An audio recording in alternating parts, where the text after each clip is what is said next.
Asier Gorostidi eta Igor Zarralde ilustratzaileek Euskal Herriko animaliak jendeari hurbiltzeko bigarren liburu ilustratua plazaratu dute. Oraingoan, ornogabeak aztertu dituzte. Ikusi genuenez, ondo saltu zala lehenengoa, harrera ona zeukala, esan genuen. Oraingoan egingo ditugu ornogabeak. Ornogabeekin gaina gertatzen dalako gauza deigarri bat, kuriosua, zen alde batetik guretzat askoz ezagunagoak dira. Esan gure etxean ornogabeak daude. Ornodunak, igual zagutxuren bat zartzen da tarteka, baina ornogabeak baitugu, pilo bat, kontuatu, inurriak zartzen dira, euliak dagoz, baratzea daukana, eundak edo milaka izango ditu baratzean, edo lorategi txiki bat baldin baukagu zizareak, eta bestein bat izango ditugu. Orduan, alde batetik guretzat askoz ezagunagoak dira, egunerokotasunean askoz gehiago ikusten ditugu. Baina, behar bada horregaitik ez digu hainbesteko ilusioa egiten edo grina pizten, hau da. Menditik junta urtzintza bat gurutzatzen zaigunean, ara urtzintza bat, eta ea gazkia egiten zaiatuko naz, eta inurri bat ikusten baldin badugu, ez dugu ez da komentatzen ere ez. Baina, zaiatu garena pizkat liburuan egiten da, animalia hauen ganako daukagun ezagutza handitzen jutia, zen ni pentsatzen dut hauek pizka bat hobeto ezagutu ezkero, deigarriagoak izaten diala.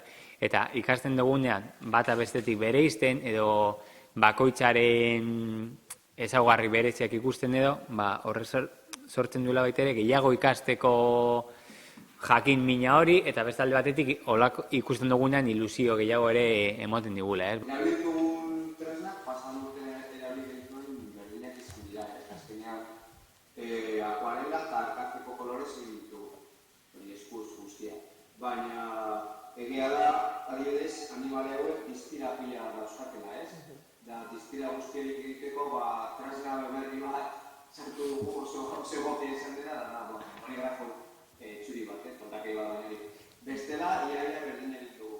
Gaur egun eskuz egindako liburu bat aurkitzea zailena. Eta, guri iruditzen zaigu beste toketxo bat daukala, ez? Beste extra bat.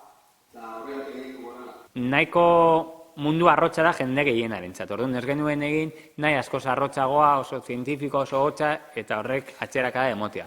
Orduan, bai, gorde dugula pizka zorroztasun zientifikoa, intsektuak alde batetik, aragnidoak bestetik, baina antolatzeko orduan, antolatu ditugu batez ere kopuruaren arabera, ezein beste taldeen arabera. Zen hor sartu beharko genituzke artropodoak alde batetik, eta, zan pizka bat, liosua iruditzen zitzaigun. Orduan, egin duguna da, lehenengo atalan intsektuak, mundu mailan, baina baita ere Euskal Herrian, kopuru handienak dituzten diala, baina gainera ikaragarri, por goleada irabazten dute, bai ale kopuruan, zenbat dauzen, zenbat intsektu guztira, zenbat individu guztira zenbatuta, baina baita ere espezie kopurua kontuan hartuta, askoz gehiago dira intsektuak.